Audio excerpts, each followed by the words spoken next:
Karibu mpenzi mfuatiliaji wa Music Life TV. Leo tumekuletea somo kuhusu arpeggio. Na somo hili litaletwa kwako nami mwalimu Ayubu Romad Lwegasila, mwalimu wa muziki na mpiga kinanda. Kabla hatujaanza somo letu la leo, karibu uweze kubonyeza alama ya subscribe na kisha alama ya kengele ili wa kwanza kufikiwa pindi tunapoweka mafunzo katika chaneli hii. Lakini pia karibu kulike, kucomment na kushare ili mafunzo haya yaweze kuwafikia watu wengi zaidi. Arpeggio ni nini?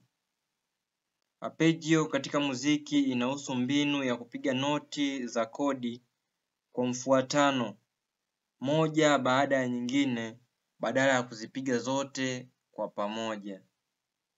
Neno arpeggio linatoka kwa neno la Kiitaliano arpeggiare linalomaanisha kupiga kwenye kinubi. Kwa sababu mbinu hii ni kama jinsi mtunzi wa kinubi anavyopiga nyuzi za chombo hicho. Kwa muhimu kufahamu ni kwamba arpeggio noti ya kodi inapigwa kwa mfuatano. Kama ilikuwa ni kodi imeandikwa do, mi na so, inamaanisha ilipigwa zote kwa pamoja itapigwa kwa kuachanisha do mi so do mi so do mi so hivyo.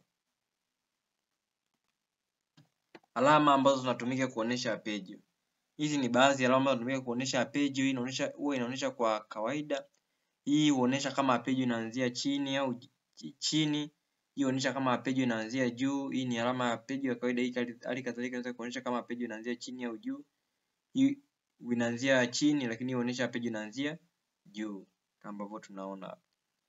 Zifuatazo ni sifa za arpeggio. Sifa ya kwanza, arpeggio ni kodi iliyovunjika. Arpeggio kimsingi ni kodi iliyovunjika. Badala ya kupiga noti zote za kodi kwa pamoja, noti huchukuliwa kwa mfuatano. Noti kawaida huchezwa kwa ile ya chini hadi ile ya juu, lakini pia inaweza ikachezwa kuanzia ile ya juu hadi ya chini. Ndio kitu ambacho nimekwisha kuelezea. Nimeacha kodi kama umeipiga ni do mi so do mpaka do, nimaanisha utapiga vile kwa pamoja zote, utapiga kwa kuachanisha kulingana na thamani zake ambazo zinakuwa zimeandikwa. Lakini mfumo na muundo. Arpeggio zinaweza kupigwa kwa mifumo na miundo tofauti. Mfumo wa kawaida ni kupanda kutoka chini kwenda juu na kushuka kutoka noti ya juu kwenda ya chini kama ambavyo wanaonyeshwa na alama ambazo nimezionyesha hapo nyuma. Lakini hata hivyo arpeggio zinaweza kupigwa kwa njia nyingine nyingi kama vile mifumo ya kuvunja au ya kinyume au kwa michoro ya rhythm tofauti tofauti. Ukiangalia hapa, hii ni picha ambayo nilikuonyesha hapa, nimesha hii kutoka chini kwenda juu, hii kutoka juu kwenda chini. Au hii kutoka chini kwenda juu, hii kutoka juu kwenda chini, lakini ni alama ya kawaida. Naomba ni arpeggio ikiwa imeandikwa kawaida tu, kama unaweza kaamua mwenyewe kwamba pia kutoka chini kwenda juu au kutoka juu kwenda chini, ilichokuwa namna ya kawaida ambayo mara nyingi hutumika ni kutoka chini kwenda juu. Mfano wa arpeggio, mfano kodi ikiwa imeandikwa kama hii ambayo tunaiona, kama ambayo tumeziona hizi hapa, zimewekewa na hii alama ya arpeggio. Inaweza ikapigwa kuvunjwa hivi kulingana na thamani ya noti ile ambayo imeundwa. Kikubwa tukijumlisha arpeggio zilete thamani ya ile noti ambayo imewekewa alama ya arpeggio. Kwa utakuta kwa mfano kwa kodi ameandika kodi, ameandika arpeggio, lakini inaweza kuchezwa namna hii. Lakini pia mfano mwingine ni kama ambavyo tunaiona hapa. Hii nimetoa kwenye moja kati ya baadhi ya nyimbo.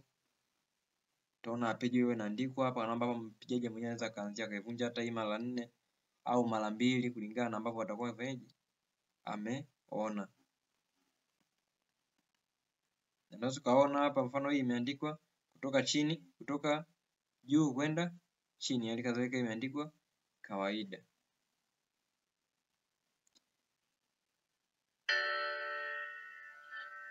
Mfano wa arpeggio.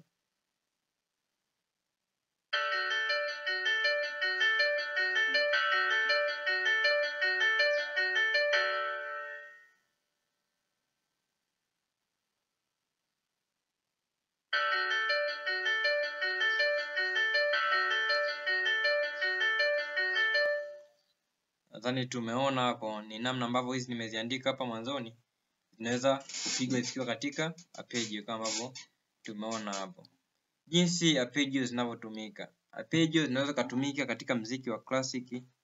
Arpeggio hutumika mara nyingi katika composition za classic kuunda mstari unaoendelea wa melodic ndani ya muundo wa harmonic na hutoa hisia ya mwendo na inaweza kutumika kujaza harmony. Lakini pia katika muziki wa kisasa arpeggio hutumika mara kwa mara katika aina mbalimbali za muziki kama vile pop, rock, jazz na muziki wa kielektroniki. Katika aina hizi mara nyingi hutengeneza msingi wa kifungu cha muziki na hutumika kama texture ya nyuma, yaani au kwamba muziki unapigwa lakini kuna kitu kwa nyuma ambacho kinasikika ambacho kina cover wimbo. Kwa tunatumia nini?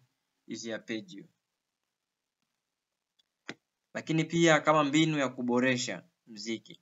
Arpeggio ni muhimu pia katika kuboresha muziki hasa katika jazi na aina nyingine za muziki wa kubuni. Wanamuziki hutumia arpeggios kuonyesha kodi na kuunda mistari ya melodic inayofaa na harmony ya kipengele cha muziki.